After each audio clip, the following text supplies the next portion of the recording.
এদিকে আয় তো, এদিকে এই খাম্বার উঠ। What is this, what is this? কেন আমি খাম্বা উঠবো কেন? আগে তো তুই খাম্বার উঠছিস আমার। আগে উঠতাম, আগের কথা বাদ। এখন তো আর আমি খাম্বায় উঠবো না, আমি আর পলিটিক্স করি, কইলে তো খামাইবে না। কি বুঝাইতে চাইছিস? বুঝলাম কি, আমি আর পলিটিক্স করি, আমি যদি এই খাম্বায় উঠি আমার কি মানুষ দেখে? আমার অনেক ছোট ভাই ব্রাদার আছে, আমরা যদি খাম্বা ওঠার দরকারই আপনি আমার জানাইবেন। আমার ছোট ভাই ব্রাদার আছে, আমি ছোট ভাই ব্রাদার পাঠাই দিই। এরকম তো মানুষের সামনে বইয়া অপমান করাটা ভালো লাগবে না তো। আগে তো তুমি মোর খাম্বাই উঠতি, মোর কথাই উঠতি। আরে আগের কথা আগে গেছি, এখন তো দেশ এরকম আগের নন নাই।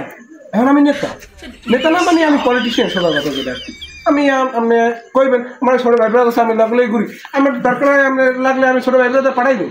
আমি যদি এত খাম্বা উঠলে ভালো লাগে আমি ভাই ব্রাদার পাঠাই দিই, সমস্যা কি? আরে কালকে আমার একটা প্রোগ্রাম আছে, কিছু পোলাপান লাগবে, কিছু পোলাপান ম্যানেজ করে দিই। ছলো ছলো নয়নে